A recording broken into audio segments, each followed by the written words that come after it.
Hi అండి. నమస్తే. Welcome to Durga Krishna kitchen.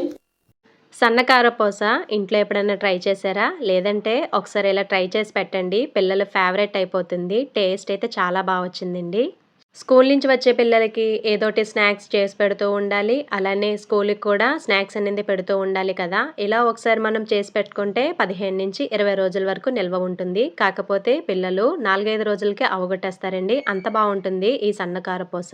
పెద్దగా టైం కూడా తీసుకోదండి. ఒక 20-25 నిమిషాల్లో ఈజీగా ప్రిపేర్ చేసుకోవచ్చు. ఇంకా లేట్ చేయకుండా ఈ సన్నకారపూస తయారీ విధానం ఎలాగో చూసేద్దాం. ముందుగా మిక్సీ జార్‌లోకి 1 ½ స్పూన్ వరకు వామ్ యాడ్ చేసుకోవాలండి.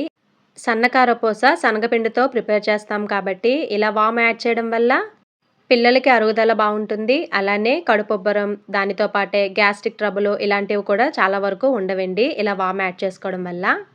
టేస్ట్‌కి తగ్గట్టుగా కారం యాడ్ చేసుకోవాలండి. హాఫ్ టీ స్పూన్‌కి కొంచెం ఎక్కువలో. అలానే పావు టీ స్పూన్ వరకు కొంచెం పసుపు యాడ్ చేసుకుంటే సన్నకారపూస కలర్ అనేది బావుంటుంది. వీటిని మెత్తగా బ్లెండ్ చేసుకొని పక్కన పెట్టేసుకోవాలి. తర్వాత ఒక పళ్ళెంలోకి 1 గ్లాస్ వరకు బియ్యం పిండి తీసుకోవాలండి. ఇది పొడి బియ్యం పిండేనండి. మీరు కొన్ని తీసుకున్న బియ్యం పిండితో అన్న కూడా బావుంటుంది టేస్టు. తర్వాత దానిలోకి 2 గ్లాసుల వరకు శనగపిండిని కూడా యాడ్ చేసుకొని ఇలా బాగా జల్లించుకోవాలి. మీరు శనగపిండి ఎంతైతే తీసుకున్నారో దానికి సగము బియ్యం పిండి తీసుకుంటే పర్ఫెక్ట్‌గా సరిపోతుందండి. తర్వాత ఇలా జల్లించుకున్న దానిలోకే మనం బ్లెండ్ చేసి పెట్టుకున్న వాము, కారం ఉంది కదండీ! దాన్ని కూడా జల్లించేసుకొని టేస్ట్‌కి తగ్గట్టుగా ఉప్పును కూడా యాడ్ చేసుకొని, ఈ పౌడర్స్ అన్నీ ఒకసారి బాగా కలుపుకొని, దానిలోకి వేడి చేసుకున్న ఆయిల్‌ని యాడ్ చేసుకోవాలండి. ఒక 3-4 స్పూన్స్ వరకు. ఇలా ఆయిల్ యాడ్ చేసుకోవడం వల్ల సన్నకారపూస అనేది మనకి క్రిస్పీగా వస్తాయండి. టేస్ట్ చాలా బావుంటుంది. ఆయిల్ యాడ్ చేసిన తర్వాత ఒకసారి స్పూన్‌తో బాగా కలుపుకొని, తర్వాత ఉండలేమీ లేకుండా చేత్తో బాగా కలుపుకొని, కొద్ది కొద్దిగా వాటర్‌ని యాడ్ చేసుకుంటూ పిండిని ఈ మాదిరిగా కలుపుకోవాలి. మరీ పలచగా ఉండకూడదు. అలా అని మరీ గట్టిగా ఉండకూడదు. కొంచెం మీడియంగా ఉండాలండి.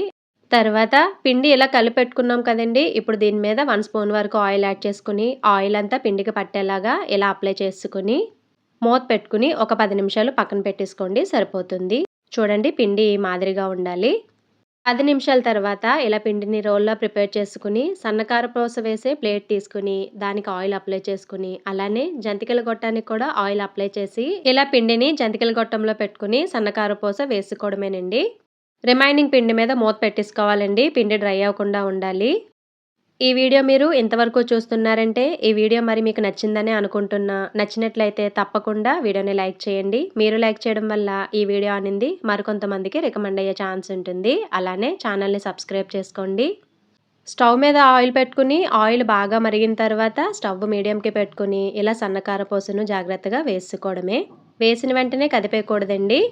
అది పూర్తిగా కలర్ చేంజ్ అయిన తర్వాత లైట్‌గా గట్టిపడుతుంది. ఆ తర్వాత మాత్రమే జాగ్రత్తగా సన్నకారపూసను టర్న్ చేసుకోవాలి. వేసిన వెంటనే కదిపేస్తే విడిపోతుందండి. ముక్క ముక్కల్లాగా అయిపోతుంది. చూడండి చక్కగా గట్టిపడిపోయింది కదా! ఇప్పుడు దీన్ని జాగ్రత్తగా టర్న్ చేసుకొని ఇలా ఫ్రై చేసుకోవాలి. ఇక్కడ ఒకటి గుర్తుపెట్టుకోండి. మీరు ఆయిల్ మరగకుండా వేసేసారంటే ఆయిల్ అనేది ఎక్కువ పీల్చేసుకుంటాయండి సన్నకారపూస. టేస్ట్ అనేది అస్సలు బావుండదు. అలానే స్టవ్ హైలో పెట్టే వీటిని ఫ్రై చేస్తే త్వరగా కలర్ వచ్చేస్తుందండి. లోపల అనేది సరిగా ఉడకదు. కాబట్టి ఆయిల్ బాగా మరిగిన తర్వాత స్టవ్ మీడియంలో పెట్టుకుని వీటిని ఫ్రై చేసుకోవాలి. మనకి ఇది ఫ్రై అవుతుంది అని ఎలా తెలుస్తుందంటే ఆయిల్‌లో నురగనింది తగ్గిపోతుందండి. చూడండి పూర్తిగా తగ్గిపోయింది కదా! ఇప్పుడు దీన్ని తీసుకొని స్ట్రైనర్‌లో వేసుకోవాలి. అలా వేయడం వల్ల రిమైనింగ్ ఆయిల్ ఏమైనా ఉంటే ప్లేట్‌లోకొచ్చేస్తుంది. తర్వాత దీన్ని ప్లేట్‌లోకి ట్రాన్స్‌ఫర్ చేసుకోవడమే. సన్నకారపూస మొత్తం వేసిన తర్వాత అదే ఆయిల్‌లోకి కొంచెం కరివేపాకును కూడా ఫ్రై చేసుకోవాలి. కరివేపాకు ఎంతలా ఫ్రై అవ్వాలంటే మనం ఇలా చేత్తో మెదిపితే పౌడర్‌లాగా అయిపోవాలి. అంత బాగా ఫ్రై చేసుకోవాలండి. దోరగా ఫ్రై చేసుకొని దీన్ని కూడా సన్నకారపూస మీద వేసేసుకోవడమే. అంతేనండి రెడీ అయిపోయింది. ఎంతో టేస్టీగా, ఈజీగా ప్రిపేర్ చేసుకునే సన్నకారపూస. ఏమన్నా కష్టం ఉందండి ఇందులో?